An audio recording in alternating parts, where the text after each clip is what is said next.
ਕਿਹੜੀ ਉਹ ਸਰਜਰੀਜ਼ ਨੇ ਫੀਮੇਲਸ ਦੀਆਂ ਜਿਹੜੀਆਂ ਰੋਬੋਟਿਕ ਸਿਸਟਮ ਦੇ ਨਾਲ ਤੁਹਾਨੂੰ ਲੱਗਦਾ ਕਿ ਹੋਰ ਜ਼ਿਆਦਾ ਐਡਵਾਂਸ, ਹੋਰ ਜ਼ਿਆਦਾ ਜਲਦੀ ਰਿਕਵਰੀ और बहुत फायदेमंद साबित हो रही है? सिर्फ एक डिलीवरी प्रोसेस को छोड़ के ऑलमोस्ट सारी सर्जरीज, यूट्रस, ट्यूब, ओवरी से रिलेटेड सारी सर्जरीज करी जा सकती हैं. It is an organ saving surgery. मतलब आप ये सोचिए, save the uterus, save the ovary, so that we can save the next generation. ਕਿਹੜੇ ਉਹ ਸਿੰਪਟਮਸ ਨੇ ਜਦੋਂ ਉਹਨਾਂ ਨੂੰ ਨਜ਼ਰ ਆਉਂਦੇ ਤਾਂ ਉਹਨਾਂ ਨੂੰ ਹਸਪੀਟਲ ਜ਼ਰੂਰ ਜਾਣਾ ਚਾਹੀਦਾ? बहुत जल्दी थकावट आ रही है, बहुत जल्दी टायर्डनेस वो फील कर रहे हैं, या पीरियड्स की उन्हें इरेगुलरिटी रह रही है, तो डेफिनेटली डॉक्टरी सलाह बहुत जरूरी है. हाई बीपी है या कोई शुगर है, उन्होंने तो बड़ा मुश्किल हो जाता है कि रोबोटिक सर्जरी नहीं हो सकती. Is a myth? It is a myth, because robotic surgery 13 साल की एक छोटी बच्ची से लेकर 80 साल की एक एल्डरली वुमन तक सब में किया जा सकता है. And recovery rate? सुबह एडमिट होके लेट नाइट तक पेशेंट्स की डिस्चार्ज हो जाता है, ज्यादा से ज्यादा 24 आवर्स.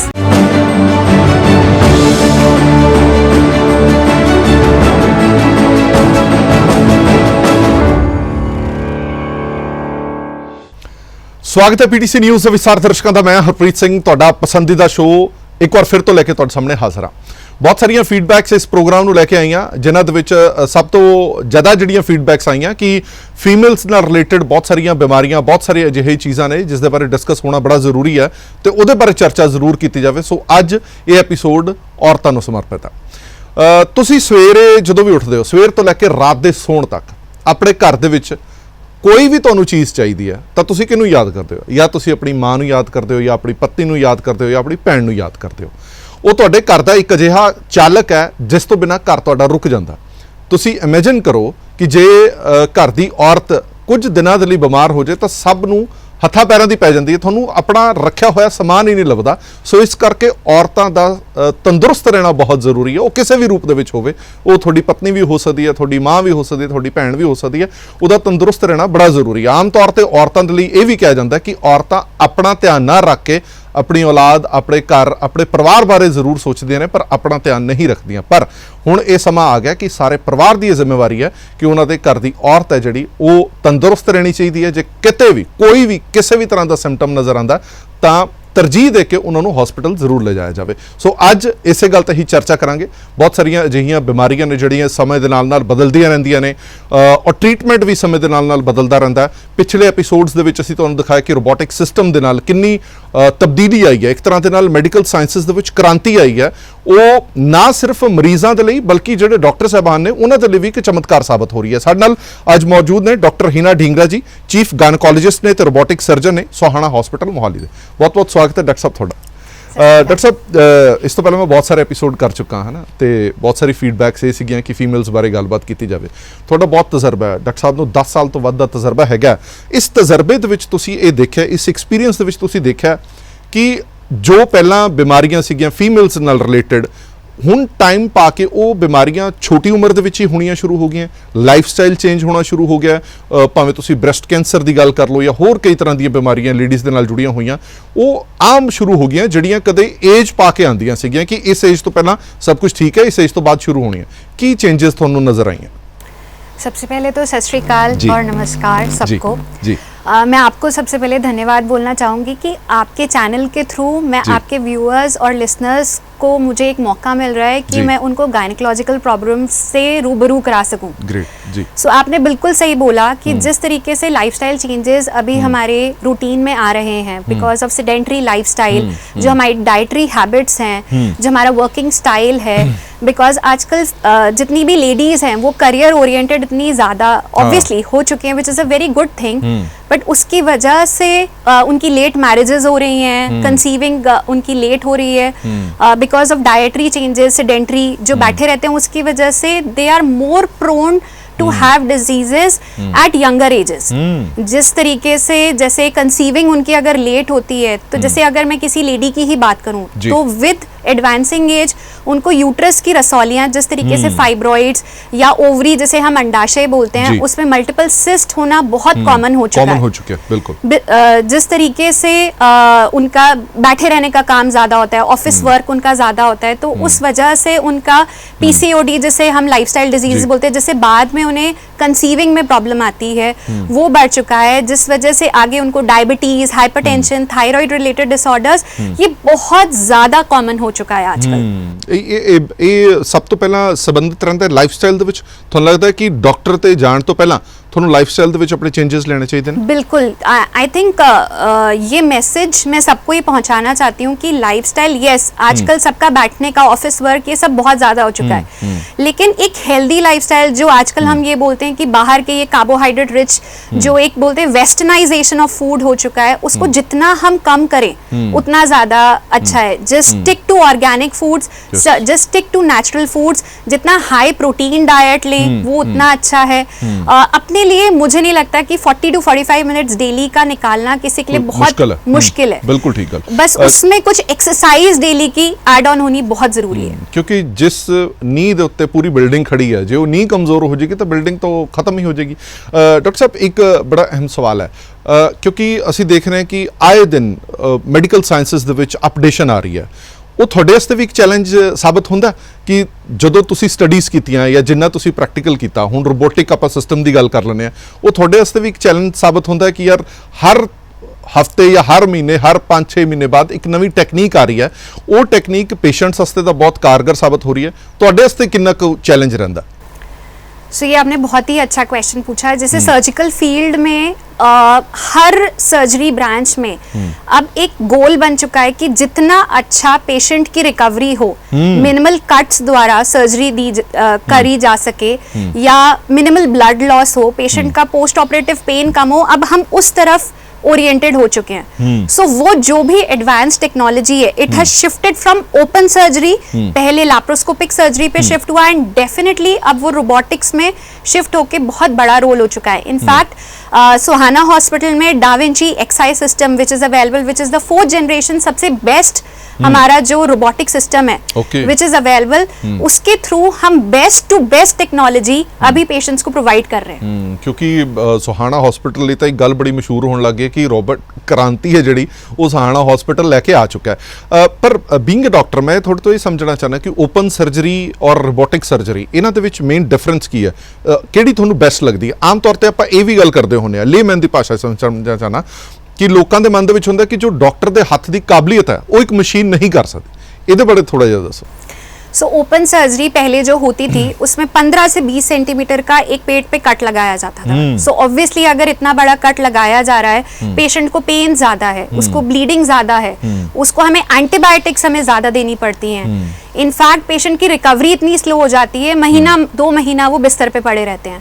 बट ये रोबोटिक सर्जरी इतनी एडवांस्ड टेक्नोलॉजी है कि इसमें मिनिमल, बिल्कुल राई के बराबर जितने जो है इंसिजन्स दिए जाते हैं, जो कि बाद में दिखते भी नहीं है उसके थ्रू, बिकॉज ऑब्वियसली कोई हम इसमें कट हमारे इतने छोटे हैं, हम उसमें कोई सूचरिंग ही नहीं कर रहे हैं, तो पेशेंट का पोस्ट ऑपरेटिव पेन ऑलमोस्ट ना के बराबर है। हमारा प्रिसीजन रिकवरी रेट नॉर्मली आजकल हम यूट्रस रिलेटेड जो भी सर्जरीज कर रहे हैं, मोस्टली डे केयर सर्जरी हो रही है, सुबह एडमिट होके लेट नाइट तक पेशेंट्स की डिस्चार्ज हो जाता है, ज्यादा से ज्यादा 24 आवर्स, 24 घंटे ਦੇ ਵਿੱਚ ਆਪਣੇ ਘਰ ਜਾ ਸਕਦੇ। बिल्कुल, and they get back into their routine life with in 5 to 7 days. जो जैसे जॉब रिलेटेड लेडीज हैं जिन्हें अपना वर्क ज्वाइन करना है, within 7 days they are back to their routine. ਜਦੋਂ ਵੀ ਤੁਹਾਡੇ ਕੋਲ ਕੋਈ ਪੇਸ਼ੈਂਟ ਆਂਦਾ ਉਹਨੂੰ ਸੈਟੀਸਫਾਈ ਕਰਨਾ ਥੋੜਾ ਜਿਹਾ ਮੁਸ਼ਕਲ ਨਹੀਂ ਹੁੰਦਾ ਕਿ ਅਸੀਂ ਰੋਬੋਟਿਕ ਸਰਜਰੀ ਕਰਾਂਗੇ? ਇੱਕ ਨਾਮ ਹੀ ਐਵੇਂ ਦਾ ਬੰਦਾ ਸੋਚਦਾ ਪਤਾ ਨਹੀਂ ਰੋਬੋਟ ਸਰਜਰੀ करेगा या किਵੇਂ होएगा, वो फिर किਵੇਂ सेटिस्फाई कर दो तुम? बिल्कुल, आपका बिल्कुल ही सही पॉइंट है कि आज अभी जो रोबोटिक सर्जरी का ये चलन आ चुका है, सो उसमें पेशेंट्स को ये बताना हमें बहुत इंपॉर्टेंट होता है कि हाँ, जो उनके मन में ये मिथ्स हैं कि नहीं जी रोबोट ने सर्जरी करनी है, उनको ये फिर हम कुछ वीडियोस के द्वारा एंड कुछ जर्नल्स के द्वारा हम उन्हें ये बताते कि नहीं, ये रोबोट एक्चुअली सर्जरी नहीं कर रहा है, जो सर्जन है, जो गायनेकोलॉजिस्ट है, वो ऑपरेटिंग रूम में अवेलेबल है एंड वो खुद ही सर्जरी कर रहा है। बहुत बड़ी एडवांसमेंट जो है रोबोटिक सर्जरी या जिसके थ्रू हम हेल्प कर पा रहे हैं पेशेंट्स को इतनी प्रिसीजन से, that is because of the 3D vision and जो इंस्ट्रूमेंट्स उसमें यूज होते हैं उनके 7 डिग्रीज ऑफ मूवमेंट एंड एक ट्रेमर फिल्ट्रेशन हो जाता है, जिसके थ्रू अगर जैसे ओपन सर्जरी में हमारे हाथ जो कांपते थे वो रोबोट उसको ट्रांसमिट भी नहीं करता है, एंड इसी वजह से हमारी प्रिसीजन बहुत इंपॉर्टेंट हो जाती है। अगर फॉर एग्जांपल मैं समझना चाਹਾਂ ਤਾਂ ਕਿਹੜੀ ਉਹ ਸਰਜਰੀਜ਼ ਨੇ ਫੀਮੇਲਸ ਦੀਆਂ ਜਿਹੜੀਆਂ ਰੋਬੋਟਿਕ ਸਿਸਟਮ ਦੇ ਨਾਲ ਤੁਹਾਨੂੰ ਲੱਗਦਾ ਕਿ ਹੋਰ ਜ਼ਿਆਦਾ ਐਡਵਾਂਸ, ਹੋਰ ਜ਼ਿਆਦਾ ਜਲਦੀ ਰਿਕਵਰੀ ਔਰ ਬਹੁਤ ਫਾਇਦੇਮੰਦ ਸਾਬਤ ਹੋ ਰਹੀਆਂ? To be very frank, gynaecological field में सिर्फ एक डिलीवरी प्रोसेस को छोड़ के ऑलमोस्ट सारी सर्जरीज, यूट्रस, ट्यूब, ओवरी से रिलेटेड सारी सर्जरीज करी जा सकती हैं। पीरियड्स जो पेशेंट्स को जैसे पीरियड रिलेटेड प्रॉब्लम है, हेवी ब्लीडिंग होना, यूट्रस में रसौलियां या फाइब्रॉइड या एडिनोमायोसिस होना, आजकल because of lifestyle and stress related changes patients में ओवरी या अंडाशय की सिस्ट बहुत ज्यादा कॉमन हो चुकी है, जिसकी वजह से एक जो ओवरी रहती है उसमें खून की गांठें बन जाती हैं, जिसे हम एंडोमेट्रियोसिस भी बोलते हैं, जिसकी वजह से पेशेंट्स काफी पेन से परेशान रहते हैं। उनमें भी ये सर्जरी बहुत कारगर है। इनफैक्ट जो पेशेंट्स जिनको आगे कंसीव करना होता है, तो यूट्रस में जो फाइब्रॉइड्स हैं, ओवरी में जो सिस्ट हैं, उनके लिए मेन इंपॉर्टेंट सर्जरी क्यों हो जाती है, इतने प्रिसिजन से क्यों हो जाती है, क्योंकि we are talking about organ saving surgery है। मतलब ये नहीं कि हाँ जी उस ऑर्गन में प्रॉब्लम आई तो यूट्रस निकाल दिया, नहीं, हमने यूट्रस सेव करना है। जो उसमें सिर्फ डिजीज्ड पार्ट है, हमने सिर्फ वो निकालना है। जो हमारी ओवरी में सिस्ट है, हमने सिर्फ सिस्ट निकालनी है। और रोबोटिक दे नाल वधिया होने लगेगा बहुत ज्यादा अच्छे तरीके से, बिकॉज हमारा विजन उतना अच्छा है, हमारा उसमें ब्लड लॉस नहीं हो रहा है, तो हमारा सिर्फ डिजीज्ड पार्ट जो है हम उसमें सिर्फ वो ही निकाल रहे हैं। इनफैक्ट बाकी ओवरी हम सेव कर रहे हैं so that our next generation is saved, so that वो अच्छे से कंसीव आगे कर पाए। एंड इनफैक्ट जो कैंसर रिलेटेड सर्जरीज भी जो हैं, जो यूट्रस से रिलेटेड या फिर जो बच्चेदानी का मुंह जैसे हम सर्विक्स बोलते हैं, ओवेरियन कैंसर्स जो हो गए, उनकी भी सर्जरी बहुत अच्छी तरीके से रोबोटिक्स के साथ हम कर पा रहे हैं। क्योंकि लोगों का बिलीव होना बड़ा जरूरी है, लोगों का विश्वास बिठाना बड़ा जरूरी है। बीइंग अ गायनेकोलॉजिस्ट मैं थोड़े तो ये समझना चाहना कि आम तौर पर असी पंजाबी फैमिलीज या इंडियन फैमिलीज की गल की जाए तो लोग परवाह घट करते हैं, वो डिले करते रहते हैं, कोई भी उन्होंने सिम्पटम नज़र आते हैं तो डिले करते रहते हैं, जिसके करके ज़्यादा नुकसान हो जाता है। की तुहानूं लगता है कि फैमिली नूं भी ध्यान देना चाहिए या खुद एक फीमेल नूं भी ध्यान देना चाहिए, किहड़े वो सिम्पटम्स ने जो उन्होंने नज़र आते तो उन्होंने हॉस्पिटल जरूर जाना चाहिए? सो ये इसमें मैं एक पॉइंट ज़रूर हाईलाइट करना चाहूँगी, जो आपने स्टार्टिंग में भी इनफैक्ट कहा था कि एक फीमेल, एक लेडी जो है बैकबोन है अपनी फैमिली का। बिल्कुल ठीक।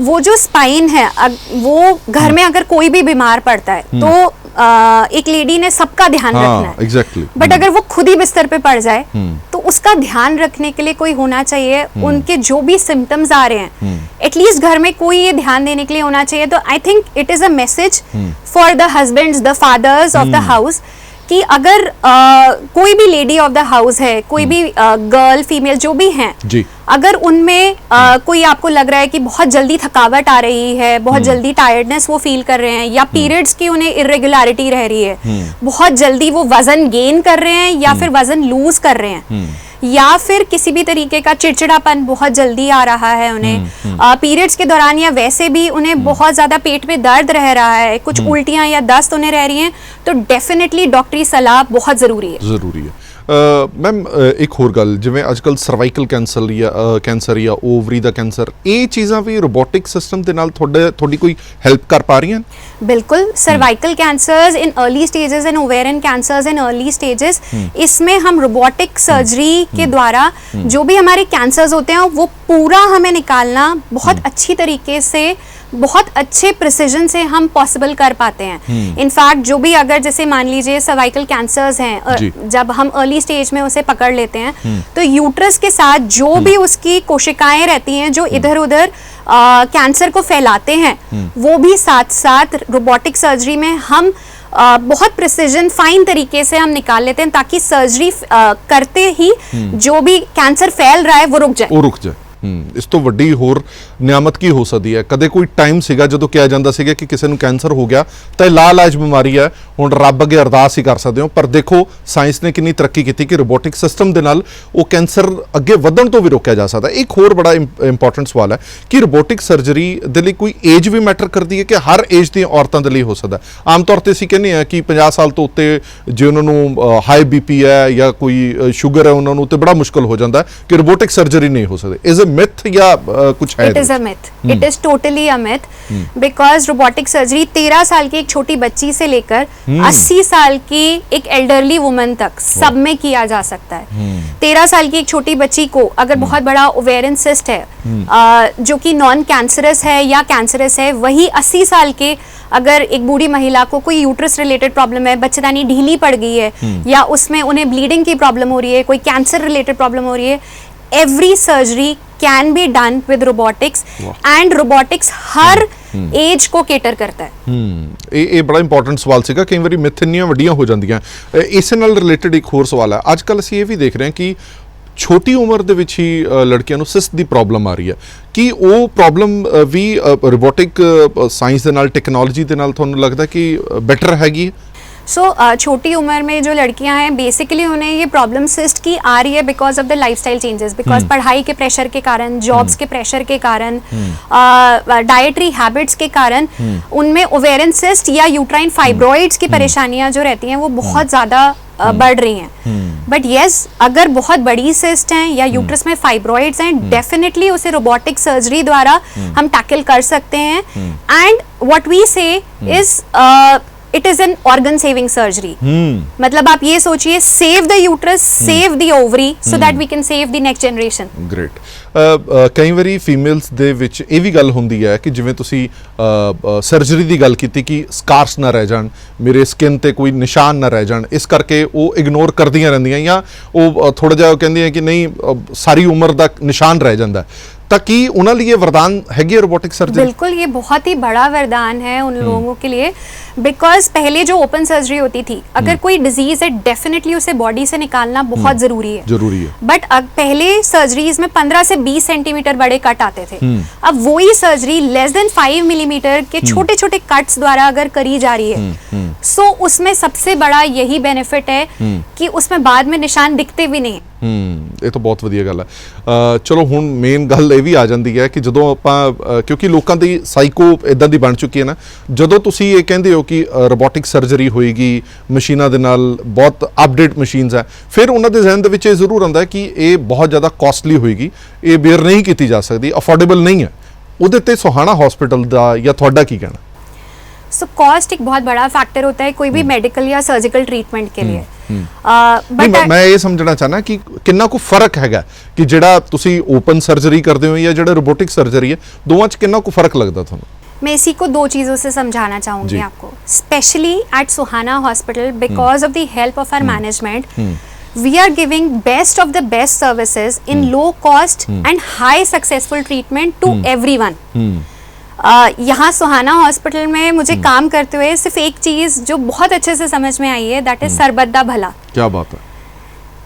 दैट मीन्स यहाँ पर पेशेंट्स को जितना आगे बढ़कर सुहाना हॉस्पिटल मैनेजमेंट के थ्रू हम हेल्प कर पाते हैं, आई डोंट थिंक सो किसी और कॉर्पोरेट हॉस्पिटल में इतना आगे बढ़कर कभी किया जाता है। इनफैक्ट कॉर्पोरेट हॉस्पिटल्स में जितना सर्जरी की कॉस्ट आती है कोई भी रोबोटिक सर्जरी की, उससे आधे से कम में सुहाना हॉस्पिटल में उससे ऑपरेट किया जा रहा है। वाह, क्या बात है।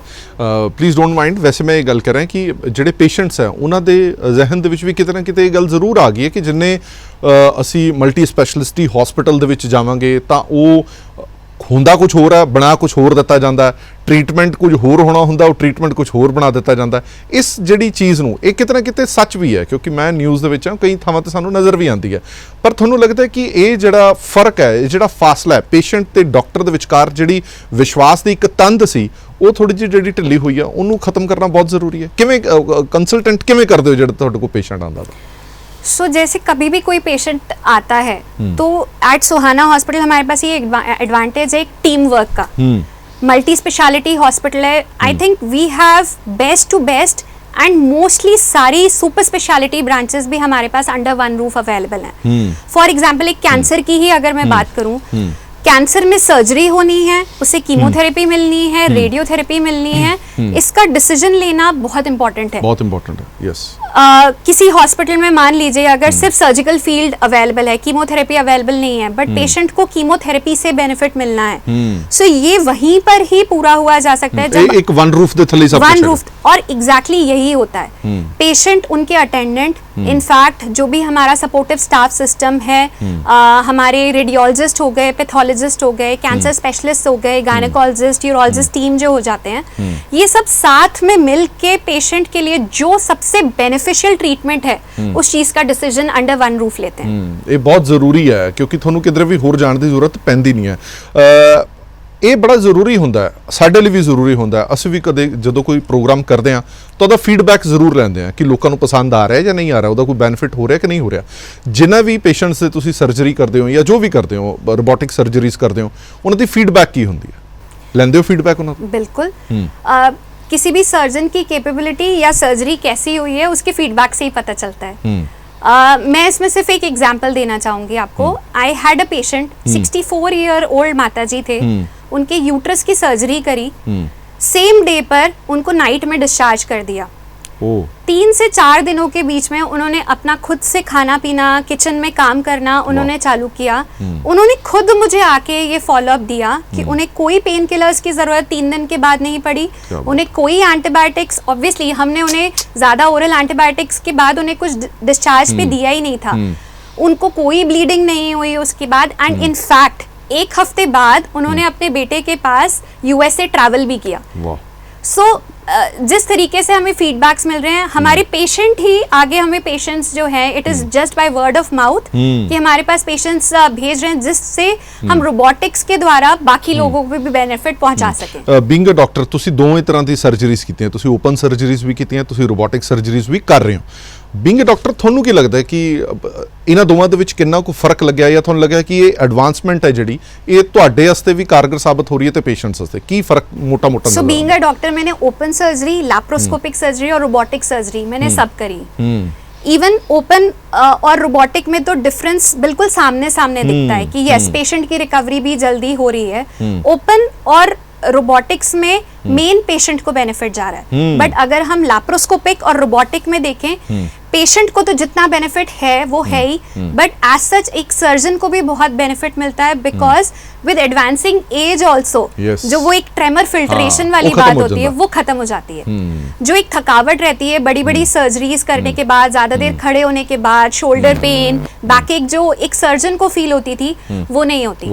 प्लस हम अपना बेस्ट टू बेस्ट पेशेंट को दे पा रहे हैं, बिकॉज जो सर्जरी हम करते हैं उसमें इतना प्रिसीजन होता है, इतनी फाइन सर्जरी होती है, हमारे प्लेन्स ऑफ डिसेक्शंस जो होते हैं वो इतने फाइन होते हैं कि उसके बाद पेशेंट्स का जो रिजल्ट आता है, जो पेशेंट के चेहरे पे स्माइल और हैप्पीनेस दिखती है, that is the best gift to us. ਉਹ ਸੈਟੀਸਫੈਕਸ਼ਨ ਬਹੁਤ ਜ਼ਰੂਰੀ ਹੈ। ਕਦੇ ਇਹ ਨਹੀਂ ਲੱਗਦਾ ਕਿ ਹਰ ਰੋਜ਼ ਹੀ ਕੋਈ ਨਾ ਕੋਈ ਨਵਾਂ ਆਈ ਜਾਂਦਾ ਹੈ? ਕਦੇ ਓਪਨ ਸਰਜਰੀ ਤੋਂ ਤੁਸੀਂ ਲੈਪਰੋਸਕੋਪੀ ਤੇ ਆਏ, ਉਸ ਤੋਂ ਬਾਅਦ ਹੁਣ ਇੱਥੇ ਟ੍ਰਾਂਸਫਰ ਹੋ ਗਏ, ਕਦੇ ਐਂ ਲੱਗਦਾ ਨਹੀਂ ਕਿ ਯਾਰ ਇਹ ਹਰ ਰੋਜ਼ ਹੀ ਨਵਾਂ ਕੁਛ ਨਾ ਕੁਛ ਆਈ ਜਾਂਦਾ ਬੀਇੰਗ ਡਾਕटर? जिस तरीके हर सर्जरी की फील्ड में न्यू एडवांसमेंट्स आ रही हैं, जैसे आंखों में, गोडों में, पेट की बीमारियों में, वैसे गायनेकोलॉजिकल फील्ड में भी यूट्रस और ओवरी रिलेटेड कुछ ना कुछ डेफिनेटली एडवांसमेंट्स आई हैं। एंड अपने आप को साइंस के साथ अपडेट रखना बहुत जरूरी है। चलो एक लास्ट अपील साडी ऑडियंस ਨੂੰ, ਸਪੈਸ਼ਲੀ ਜਿਹੜੀ ਫੀਮੇਲ ਆਡੀਅנס ਹੈ, ਕਿਵੇਂ ਆਪਣਾ ਧਿਆਨ ਰੱਖ ਸਕਦੇ ਨੇ ਔਰ ਕਿਸ ਤਰੀਕੇ ਨਾਲ ਬਾਕੀ ਫੈਮਿਲੀ ਨੂੰ ਉਹਨਾਂ ਦਾ ਧਿਆਨ ਰੱਖਣਾ ਚਾਹੀਦਾ? सो सबसे इम्पॉर्टेंट मैसेज जो फीमेल्स के लिए है कि जिस तरीके से आप बाकी पूरी फैमिली का ध्यान रखते हो, अपना ध्यान भी रखना जरूरी है, बिकॉज एक बैकबोन जो है वो अगर ढीली पड़ जाएगी तो पूरी फैमिली जो है अनस्टेबल हो सकती है, लाइफ सबकी अनस्टेबल हो सकती है। तो अपना ध्यान रखना, अपनी रूटीन चीज़ों का ध्यान रखना, अपने मेंस्ट्रुअल प्रॉब्लम्स का ध्यान रखना, वेट गेन का, वेट लॉस का ध्यान रखना, मूड स्विंग्स का ध्यान रखना बहुत ਜ਼ਰੂਰੀ ਹੈ। ਇਨਫੈਕਟ ਜੋ ਇਹਦੇ ਵਿੱਚ ਇੱਕ ਛੋਟਾ ਜਿਹਾ ਮੇਰਾ ਸਵਾਲ, ਆਪਣੇ ਕੋਲ ਟਾਈਮ ਘੱਟ ਹੈ, ਕਈ ਵਾਰੀ ਲੋਕੀ ਇਹ ਵੀ ਸੋਚਦੇ ਨੇ ਕਿ ਅਸੀਂ ਟੈਸਟ ਕਰਾਉਣ ਜਾਵਾਂਗੇ ਤਾਂ ਕੋਈ ਬਿਮਾਰੀ ਨਿਕਲ ਆਏਗੀ, ਕੋਈ ਦਵਾਈ ਲੱਗ ਜਾਏਗੀ। ਇੰਡੀਆ ਦੇ ਵਿੱਚ ਮੋਸਟਲੀ ਪ੍ਰੋਬਲਮ ਇਹ ਹੈ ਕਿ ਲੋਕੀ ਟੈਸਟ ਹੀ ਨਹੀਂ ਕਰਾਉਣਾ ਚਾਹੁੰਦੇ। सो इसमें मेरा सिर्फ एक ही आंसर है, prevention is always better than cure. कोई चीज अगर अर्ली स्टेज में अगर आप उसको पकड़ पा रहे हो, सो आई थिंक उसका बेनिफिट आपको ज्यादा मिलेगा। अगर वही चीज एडवांस्ड स्टेज में अगर आपको पकड़ में आ रही है, जिसमें आपकी कंडीशन ऑलरेडी वर्सन कर चुकी है, सो फिर उसका ट्रीटमेंट ऑब्वियसली उसके रिजल्ट्स जो हैं वो डिटेरियोरेट करेंगे ही करेंगे। ਬਿਲਕੁਲ ਠੀਕ। ਚਲੋ ਬਹੁਤ ਬਹੁਤ ਧੰਨਵਾਦ ਡਾਕਟਰ ਸਾਹਿਬ ਤੁਹਾਡਾ ਸਾਡੇ ਨਾਲ ਗੱਲਬਾਤ ਕਰਨ ਦੇ ਲਈ। ਸੋ ਸਾਡਾ ਮਕਸਦ ਜ਼ਰੂਰ ਹੁੰਦਾ ਹੈ ਕਿ ਅਵੇਅਰਨੈਸ ਜ਼ਰੂਰ ਲੈ ਕੇ ਆਂਦੀ ਜਾਵੇ। ਪੇਸ਼ੈਂਟਸ ਦੇ ਮਨ ਦੇ ਵਿੱਚ ਬਹੁਤ ਤਰ੍ਹਾਂ ਦੇ ਸਵਾਲ ਹੁੰਦੇ ਨੇ ਰੋਬੋਟਿਕ ਸਿਸਟਮ ਨੂੰ ਲੈ ਕੇ, ਐਡਵਾਂਸਮੈਂਟ ਨੂੰ ਲੈ ਕੇ। ਸਾਡੀ ਪੂਰੀ ਕੋਸ਼ਿਸ਼ ਹੁੰਦੀ ਹੈ ਕਿ ਤੁਹਾਨੂੰ ਪੂਰੀ ਤਰ੍ਹਾਂ ਜਾਗਰੂਕ ਕੀਤਾ ਜਾਵੇ। ਫਿਰ ਵੀ ਤੁਹਾਡੇ ਮਨ ਦੇ ਵਿੱਚ ਕਿਸੇ ਵੀ ਤਰ੍ਹਾਂ ਦਾ ਕੋਈ ਸਵਾਲ ਨੇ, ਤੁਹਾਡੇ ਮਨ ਦੇ ਵਿੱਚ ਕਿਸੇ ਵੀ ਤਰ੍ਹਾਂ ਦੀ ਕੋਈ ਜਾਣਕਾਰੀ ਤੁਸੀਂ ਲੈਣਾ ਚਾਹੁੰਦੇ ਹੋ ਤਾਂ ਲਗਾਤਾਰ ਨੰਬਰ ਸੋਹਾਣਾ ਹਸਪੀਟਲ ਦੇ ਥੱਲੇ ਚੱਲ ਰਹੇ ਨੇ, ਤੁਸੀਂ ਇਹਨਾਂ ਨਾਲ ਸੰਪਰਕ ਕਰ ਸਕਦੇ ਹੋ, ਗੱਲਬਾਤ ਕਰ ਸਕਦੇ ਹੋ ਔਰ ਪਹੁੰਚ ਕਰ ਸਕਦੇ ਹੋ। ਮਤਲਬ ਆਪਣੇ ਆਪ ਦੇ ਵਿੱਚ ਵਰਦਾਨ ਸਾਬਤ ਹੋ ਰਹੀਆਂ ਰੋਬੋਟਿਕ ਸਿਸਟਮ। ਇਸ ਤੋਂ ਪਹਿਲਾਂ ਅਸੀਂ ਨੀ ਰਿਪਲੇਸਮੈਂਟ ਦੀ ਵੀ ਗੱਲ ਕੀਤੀ ਸੀ, ਉਦੋਂ ਵੀ ਡਾਕਟਰ ਸਾਹਿਬ ਨੇ ਦੱਸਿਆ ਕਿ ਕਿੰਨੇ ਈਜ਼ੀਲੀ ਤਰੀਕੇ ਨਾਲ। ਦੇਖੋ ਉਹ ਕਹਿੰਦੇ ਕਿ ਦਿਨ ਦੇ ਵਿੱਚ ਅਸੀਂ ਪਹਿਲਾਂ ਭਾਵੇਂ ਫੋਰ ਐਗਜ਼ਾਮਪਲ 25 ਸਰਜਰੀਜ਼ ਕਰਦੇ ਸੀ, ਹੁਣ 50 ਕਰ ਲੈਣੇ, ਉਹ ਵੀ ਬਿਨਾਂ ਥੱਕੇ। ਕਿੰਨੀ ਐਡਵਾਂਸਮੈਂਟ ਹੈਗੀ ਆ ਔਰ ਰਿਕਵਰੀ ਰੇਟ ਹੈ ਜਿਹੜਾ ਉਹ 99% ਵੀ ਨਜ਼ਰ ਆਉਂਦਾ ਹੈ। ਦੇਸ਼ ਦੁਨੀਆ ਦੇ ਬਾਕੀ ਖਬਰਾਂ ਲਈ ਬਣੇ ਰਹੋ PTC ਨਿਊਜ਼ ਦੇ ਨਾਲ। ਧੰਨਵਾਦ।